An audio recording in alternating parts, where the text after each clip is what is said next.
जो बड़ी बड़ी योजनाएं थी वो सभी की सभी इन्होंने बंद कर दी समाजवादी पार्टी की सरकार ने। ये इनका दोगला या दोहरा चरित्र नहीं है तो क्या है? हम सबसे पहले भारत के सभी मतदाता के अभिनंदन करतनी। हर घर को सरकारी जॉब दी जाएगी। जॉब यानी जश्न बिहार, जश्न ऑफ बिहार। जो लोग भूजा पार्टी की तरह सिर्फ एक या दो या तीन आदमी नहीं, सिर्फ एक या दो या तीन पार्टी नहीं, बल्कि अब पूरा बिहार सरकार चलाएगा। हमारी सरकार बनने पर अधिनियम बनाकर हर घर सरकारी नौकरी जो है वो दी जाएगी। यानी आप समझिए हर व्यक्ति, बिहार का हर परिवार में लोग सरकारी नौकरी होगा, तो हमारे साथ साथ हर बिहार के लोग सरकार को चलाने का काम करेंगे। मित्र नमस्कार, मैं अनिरुद्ध विश्वकर्मा, आप देख रहे हैं हिंदुस्तान सपनों का। आज बसपा के संस्थापक कांसीराम का पुण्यतिथि है। आज ही के दिन बसपा ने लखनऊ में एक रैली का आयोजन किया। उस रैली में बसपा सुप्रीमो मायावती अपने पुराने अंदाज में विपक्षी दलों पर निशाना साधते हुए देखी गई। वहीं अपने भतीजे आनंद को मंच पर उन्होंने तवज्जो भी दी। उन्होंने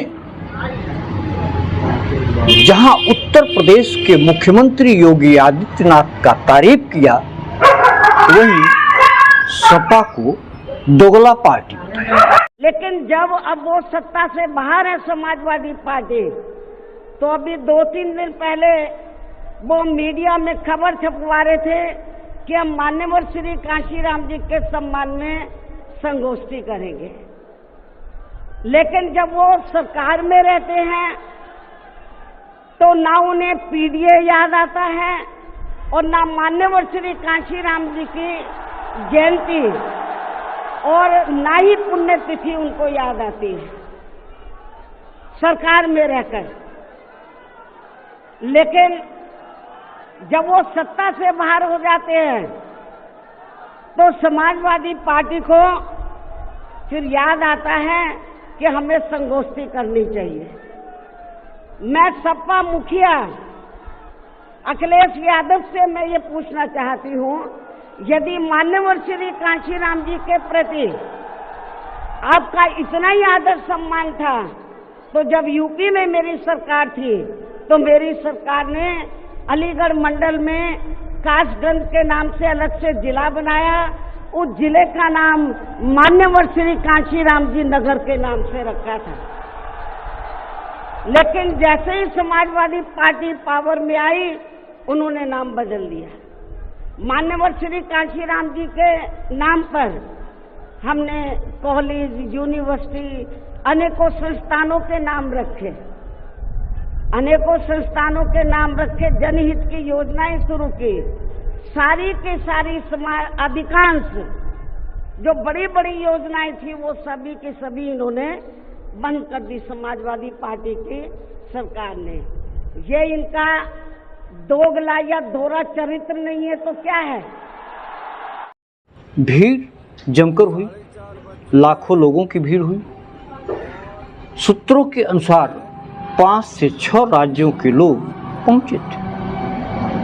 मायावती ने भीड़ को संबोधित करते हुए कहा कि समाजवादी पार्टी जब सरकार में रहती है तब न उन्हें पीडीए यानी पिछला दलित अल्पसंख्यक याद आता है, न कांसीराम की जयंती और न ही उनकी पुण्यतिथि याद आती है।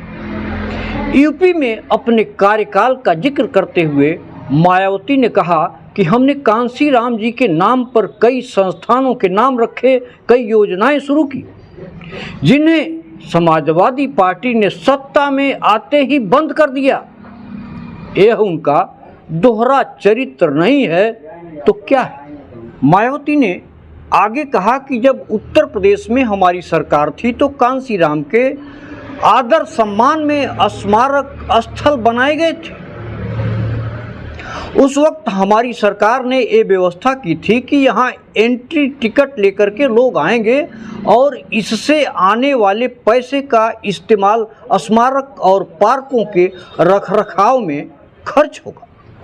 मायावती ने कहा, लेकिन दुख की बात यह है कि वर्तमान बीजेपी की सरकार से पहले यहाँ सपा की सरकार थी, तो सपा सरकार ने उस टिकट के पैसे को दबा करके स्मारक और पार्कों के रखरखाव पर एक पैसा भी खर्च नहीं किया, यानी उस पैसे को हजम करके।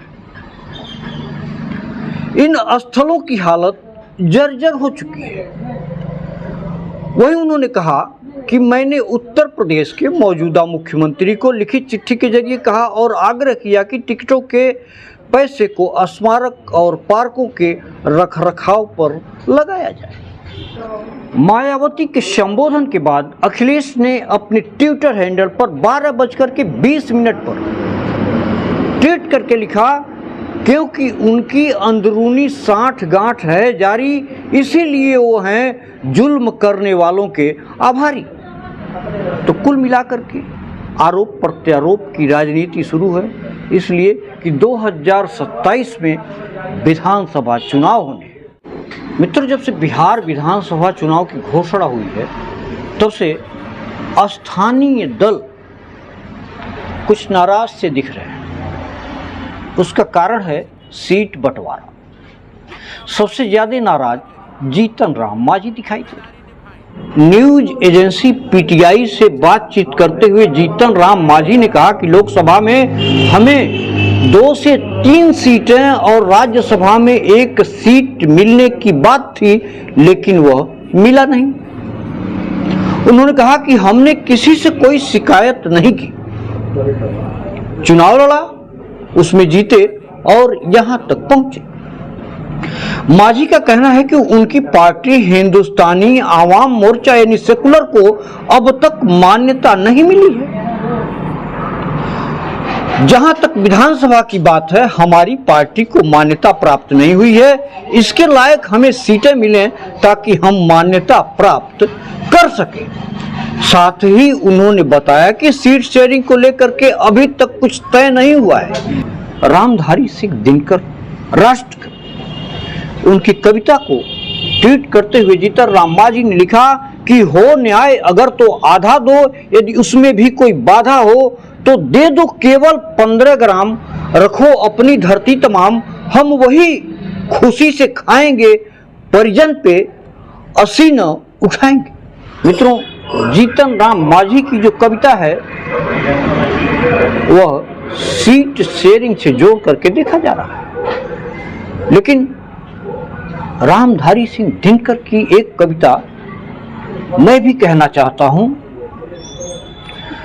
मूल जानना बड़ा कठिन है, नदियों का वीरों का धनुष छोड़कर और गोत्र क्या होता रणधीरों का, पाते हैं सम्मान तपोबल से भूतल पर सूर, जात जाति का शोर मचाते केवल कायर क्रूर। इधर सीट बंटवारे को लेकर के लोजपा और केंद्रीय मंत्री चिराग पासवान ने कहा कि मैं एक बात स्पष्ट रूप से कहना चाहता हूं कि चर्चा अच्छी चल रही है और मुझे विश्वास है कि सही समय पर सही फैसला लिया जाएगा। जैसे ही चर्चा पूरी हो जाएगी इसे आपके साथ साझा किया जाएगा।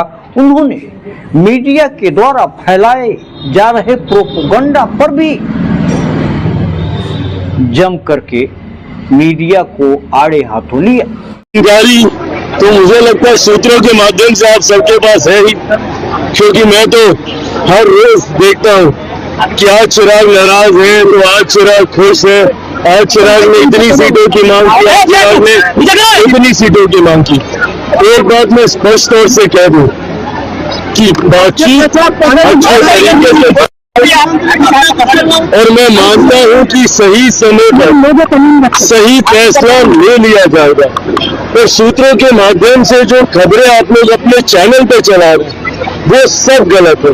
और ये कहीं ना कहीं चाइना की विश्वसनीयता पे सवाल खड़े करता है। मित्रों, बिहार में जब चुनाव की घोषणा नहीं हुई थी, उसके पहले बीजेपी ने जम करके बिहार के लोगों को मुफ्त की रेवड़ी बांटी। महिलाओं को 10-10 हजार रुपए, फिर बाद में युवाओं को 2-2 हजार रुपए बांटे गए। इसको क्या कहेंगे? नोट के बदले वोट खरीदने की बात कहेंगे या कुछ और कहेंगे? लेकिन चुनाव के समय जो वायदे किए जाते हैं, चुनाव जीतने के बाद राजनीतिक दल उन वायदों को भूल जाते हैं। जनता को देखना पड़ेगा कि जनता के बीच कौन पॉलिटिकल पार्टी बेहतर सामंजस्य बना करके राज्य का विकास कर सकता है। मित्र, इसी से अपनी बात समाप्त करता हूं। नमस्कार।